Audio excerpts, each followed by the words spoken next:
Well, good afternoon and happy Veterans Day to our CLA family members, clients, community partners, and friends. Welcome back to the live stream. We sincerely hope that all of you are staying safe and healthy at this time. Well, after a 3-month stalemate in the House, the bipartisan $1.2 trillion Infrastructure Innovation and Jobs Act has now moved to President Biden's desk for signing. This bill was introduced under the American Jobs Plan back in March of 2021 and passed by the Senate on August 10th of this year. The infrastructure bill holds two main objectives. First, it renews numerous current infrastructure and transportation programs, which were recently extended through December 3rd of 2021. Second, the act includes $550 billion in new federal investments over the next 5 years. The majority of the new spending focuses on all modes of transportation, including revitalization and improvements to the national supply chain infrastructure, from the country's ports to the aging roadways and bridges. The act also makes substantial investments into clean energy resources, power and water infrastructures, public transit, and the expansion of cybersecurity and broadband services across the United States. The massive package also provides direct and indirect support for businesses, state and local governments, and nonprofits that support these initiatives. However, these entities may need to be aware of the opportunities available, generally through new or expanded grant programs, to benefit from the act. So today we're back to unpack some of the key features that I just talked about. It's a huge piece of legislation, so we are focusing on 3 key areas today: cybersecurity, telecom, and the ever popular ERC. With me are Randy Romas, Joe Solana, and Christine Demena to help give an overview of these areas and answer your question. Hi, friends. Hi, Jen. Hi, Jen. So before we get started, we're going to quickly review our housekeeping items. As you know, we have activated live Q&A so that we can interact with you during the show. If you're registered, you may add your questions and also like the questions of others to move them up in priority and have them answered during our time together. I'd like to urge you to subscribe to the CLA YouTube channel and hit that like button on the live stream so they're easy to find and you're notified of them in the future. We'd also like to make you aware of some of our upcoming sessions. Our financial health and health webinar series for individuals continues on November 17th with some year-end planning. And the IT webinar series called Considerations for Financial Institutions continues on November 23rd with cybersecurity and incident management. So visit our events page on claconnect.com to register and find other relevant events for yourselves and your organization. Finally, please continue to engage with your CLA advisor. We're always sharing articles and white papers, and we're looking forward to interacting with you when you click that Contact Us button on the webpage. So let's kick off the conversation now with cybersecurity and Randy. Randy, welcome back to the live stream. Thanks, Jen. One of our nation's most vulnerable areas, it seems, is cybersecurity of our critical infrastructure. This is why cybersecurity funding, enhancement, and maturity are woven in throughout the bill. So, for example, it's provided new mandates for establishing cybersecurity plans and adopting cybersecurity maturity protocols. It also provides assistance for businesses, state and local governments, and other entities to prepare for and protect against cyber attacks. So can you please give me some background on what happened to elevate this issue to the level it's being addressed in the Act? Sure. A lot of times when I talk about this in a public venue, right, you have 200, 400 people, I kind of start out with a little bit of an analogy. I say, raise your hand if you work for a technology company. You know, I'm at a banking conference. They all look at me and say, wrong conference, Romas. You know, that the technology conference is across the street at the Bellagio. Bear with me. Put your hands down now. Stand up if your business is in a whole lot of trouble if you can't use your technology. And everybody stands up. We're technology companies now, even if that's not what we're selling or serving. I call this the progression of hacks.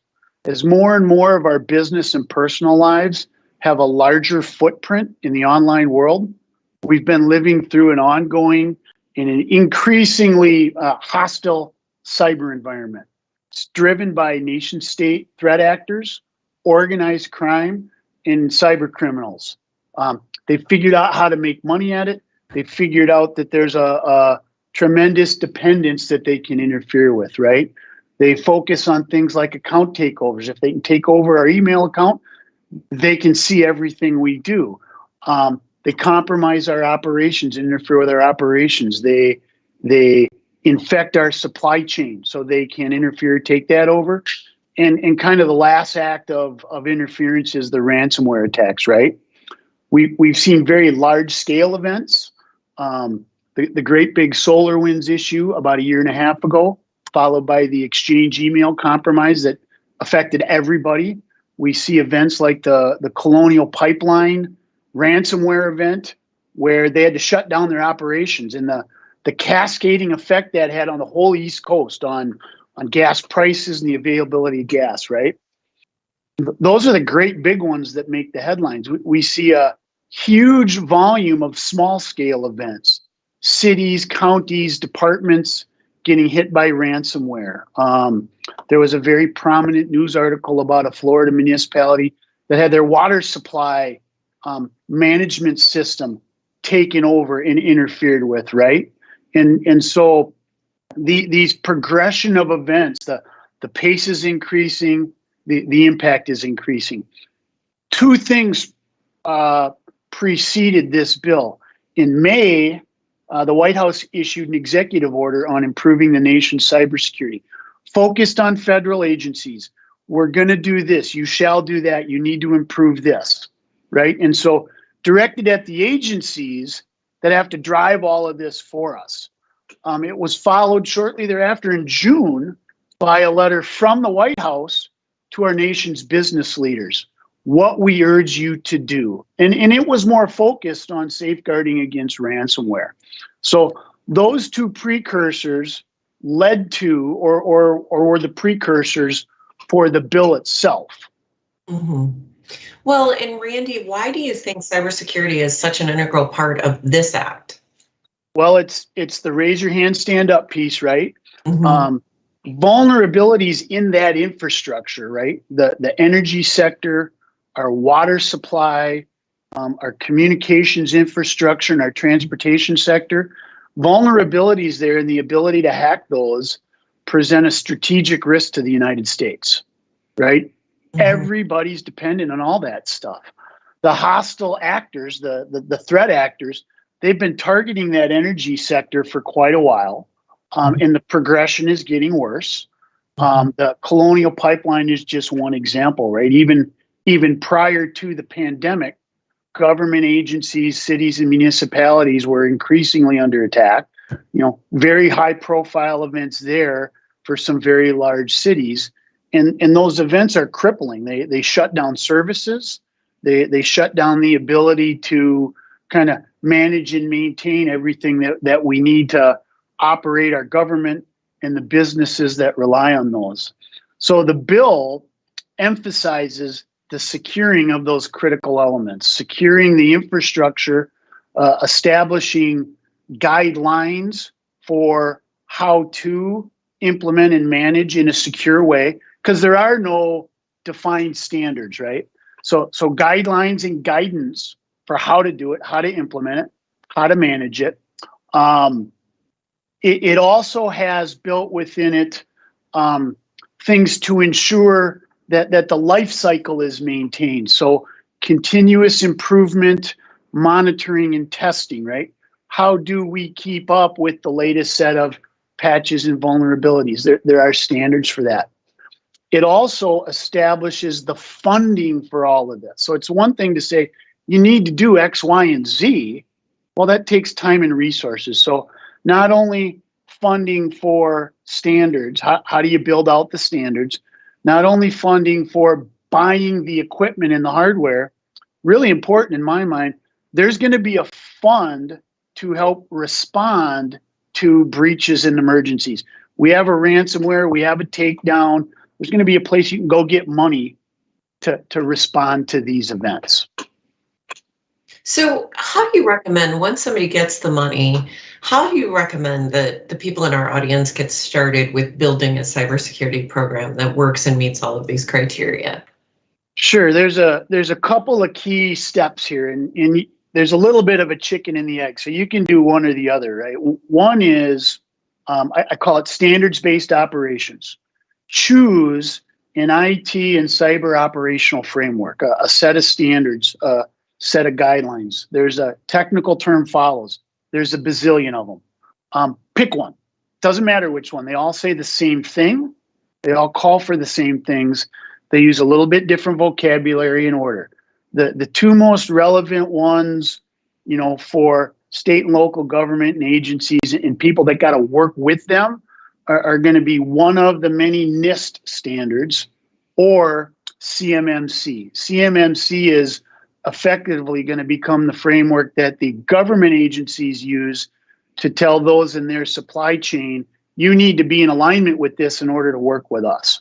So pick a standard to define what we're going to do, how we're going to do it, how we're going to manage it, how we're going to configure, how we're going to monitor, how we're going to test and assess. Secondary or overlapping frameworks that are going to be relevant are things like the HIPAA security rule or the PCI DSS for the credit card security standards. Those help us define how we're going to operate, what we expect, and how we're going to manage it all the way through there.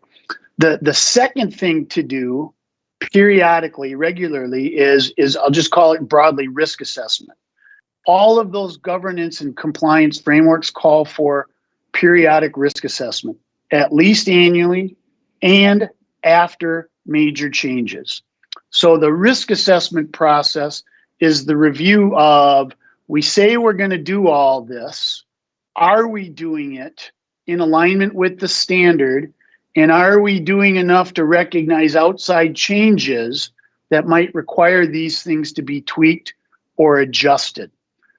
Those standards I talked about have models. So there are NIST standards, models for doing risk assessment.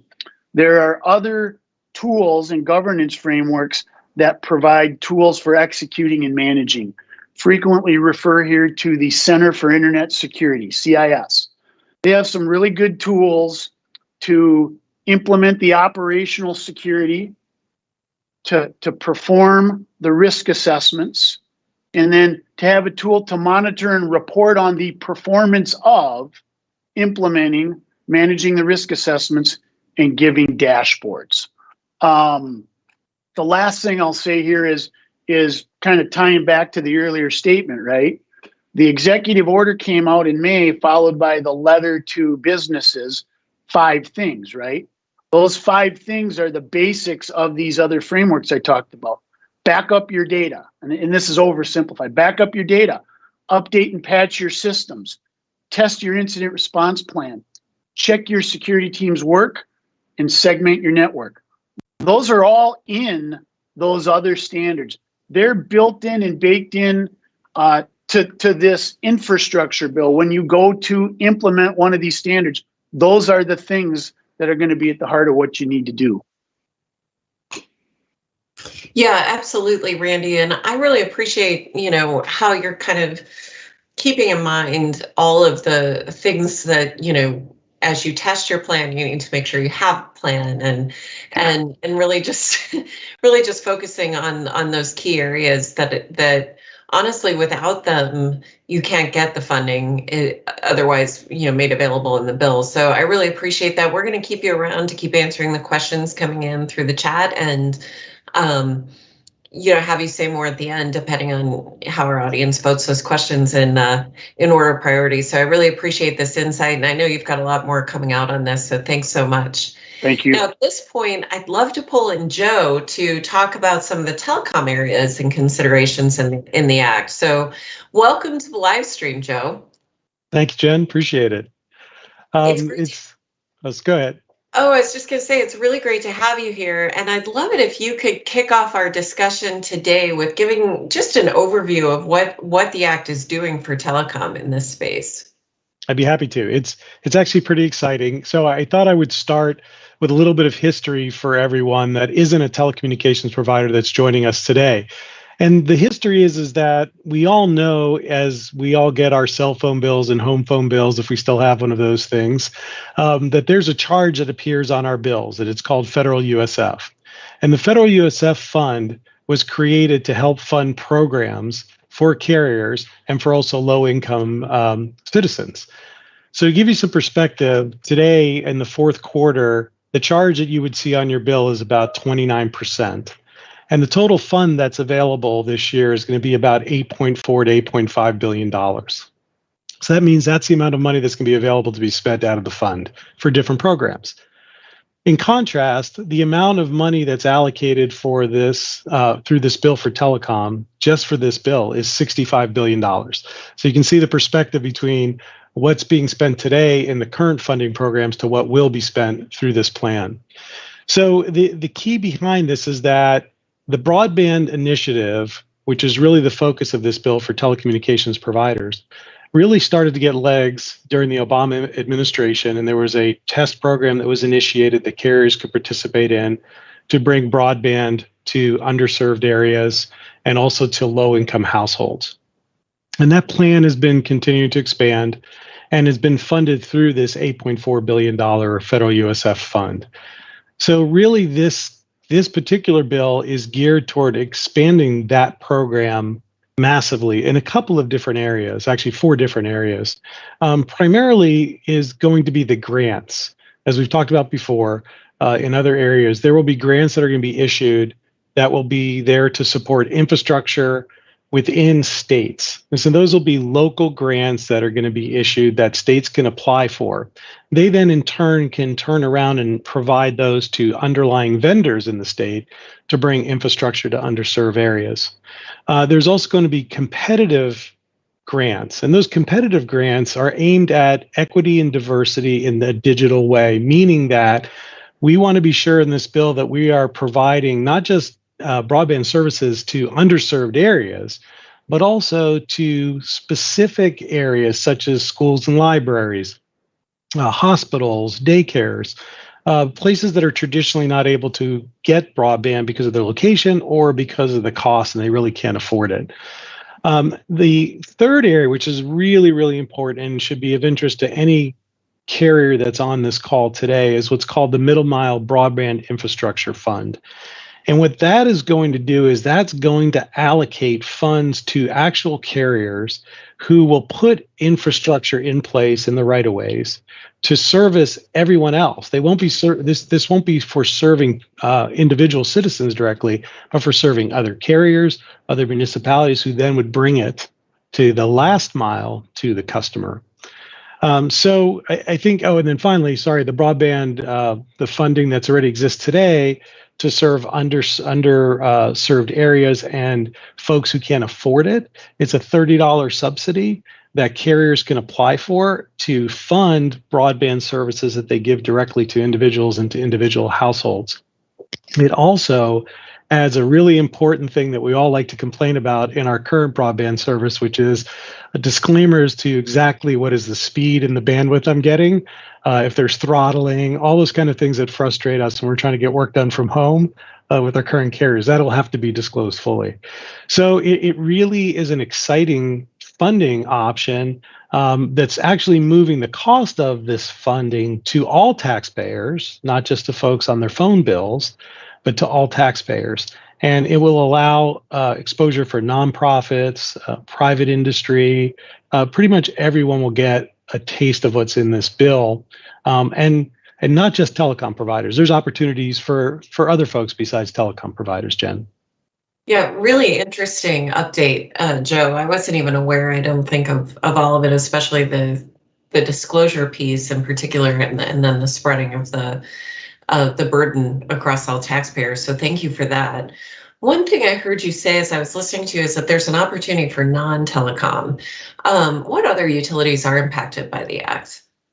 So that's correct. So essentially, this bill is letting any company or any utility in this case who can provide broadband service or broadband infrastructure, even that middle mile piece, to take part in the grants and the funding.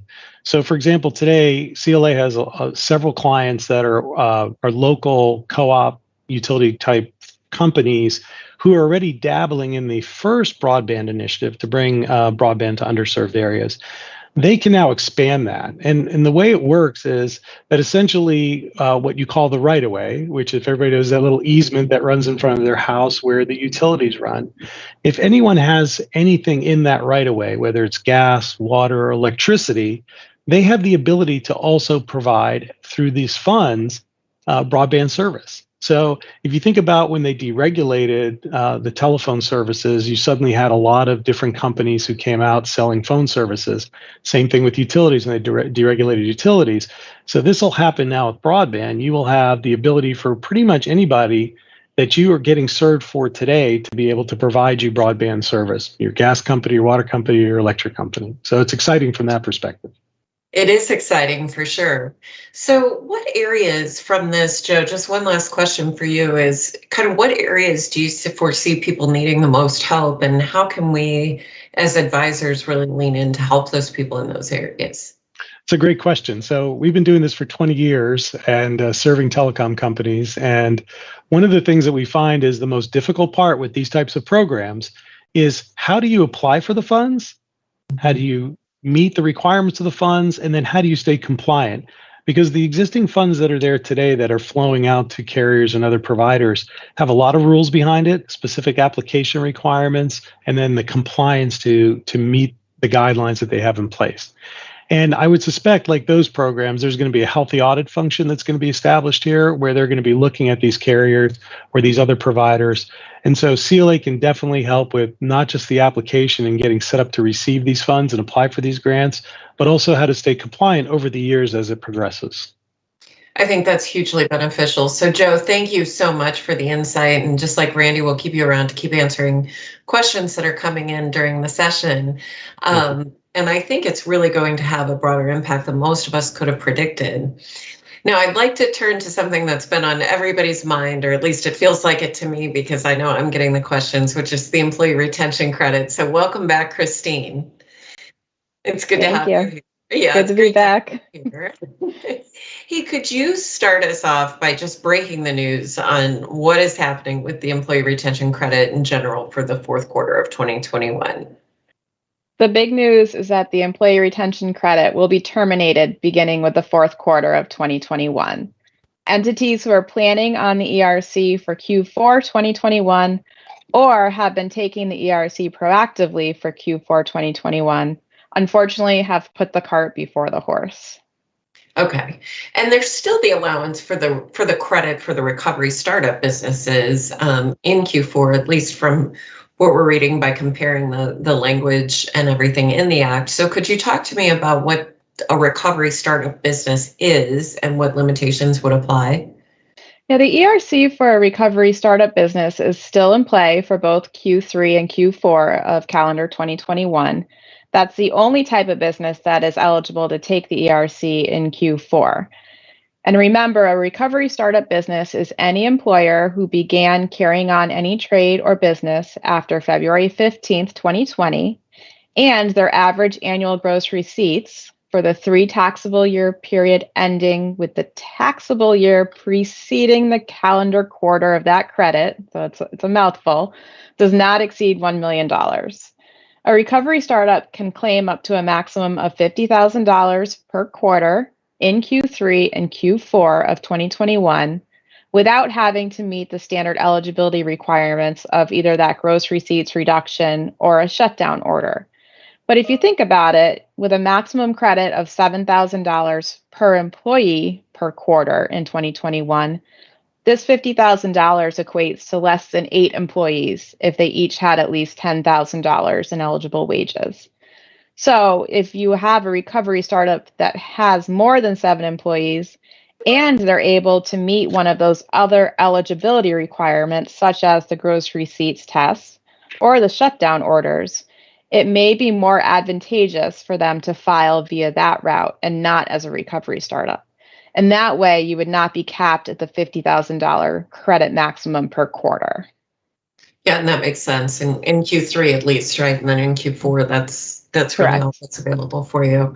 So one thing that I know I'm getting a lot of questions about, and I'm sure you are too, which is there's just a lot of confusion around what is still available for businesses and organizations who may have been eligible for the credit in 2020 and 2021. So can you talk about what's happened, even though the credit stopped effective, the end of September in 2021, can you talk about the availability of the credit retroactively?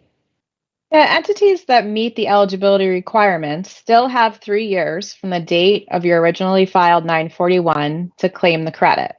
The fact that it's eliminated for Q4, except for those recovery startups, does not mean that you have lost your chance to go back to 2020 or to go back to the first 3 quarters of 2021 to retroactively claim the credit. You still have that 3-year window, even though the credit has ended effectively for most companies at the end of Q3.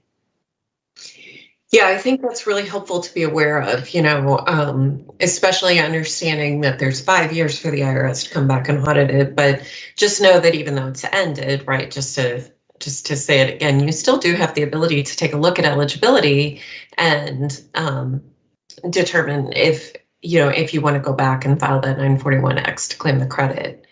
So now, one thing I know is that a lot of people have reduced their withholding deposits already in the fourth quarter, hoping to still be able to claim the credit. What should those people do? We're still waiting for the IRS to notice that out, but they will be required to pay that back. So you'll have to true that up at least by the time you file that 941 for the quarter.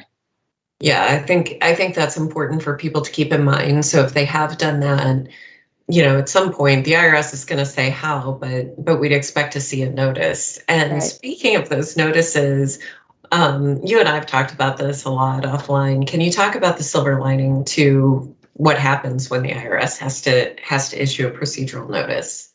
Well, we're hoping that when they give us that information about how to pay back those Q4 reductions that have already been taken, that they'll also give us some more detail about some of those other open eligibility factors or gray areas that we've been talking about for the last 9 to more months.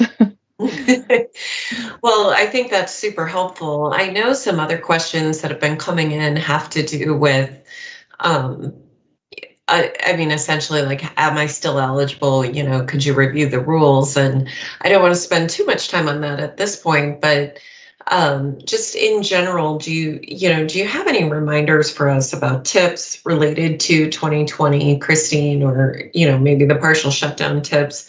I feel like I was on a call earlier today where someone wanted some clarification on the 10% rule. So maybe could you review that just for those people in the audience who are thinking about, gosh, was I really impacted by a partial shutdown, and should I apply for the credit?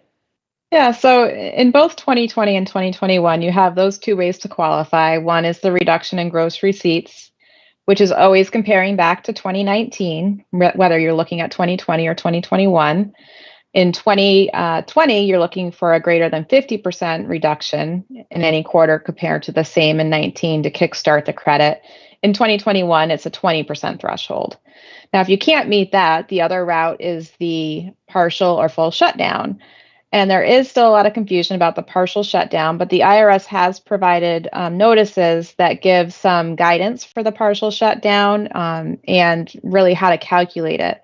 And where you want to get to is if you were to take the portion of your business that was affected by a government order and mandated to shut down or greatly change the way they had to operate, did that part of your business comprise at least 10% of your gross receipts or 10% of your employee service hours in the same period in 2019? So it's really trying to look at, prior to COVID, was this part of your business more than 10%? Was it more than nominal? It's not a comparison. There's a lot of confusion there too, where people are then comparing that to what happened in 20 or 21, and that's not the comparison. It's really just how much of your business did that comprise prior to COVID? Yeah, and we had an interesting follow-up question to that's come in, which is, can you use the supply chain disruption as an eligibility factor for ERC? So I don't know if you want to comment on that. I have a couple of thoughts as well, but I think you've said it best on a few of our calls that we've handled together. So it's just a tough one because the way the IRS describes it in the notice is that your major suppliers that give you the key goods that you need to operate your business have to have been affected by a government order. So trying to tie back to which are your major suppliers that you are unable to get the goods from, and was it due to an actual government order or was it due to other factors? That's where it gets a bit sticky, and that's where we've had a lot of conversations. Yeah, I think you're right. I think with all of this, it goes back to, can you point to that order, and then where do you go from there? Well, friends, I cannot believe it. We have actually come to the close of our 30 minutes together without even really diving into the volume of questions that has come in. So I would urge the audience to keep using the contact us button and reaching out to their advisors for more information. And please continue to tune in with us. I very much want to thank our guests today, Randy, Joe, Christine. It was great to have you here. Our moderators in Slido, and of course you in the audience for tuning in and engaging with us today.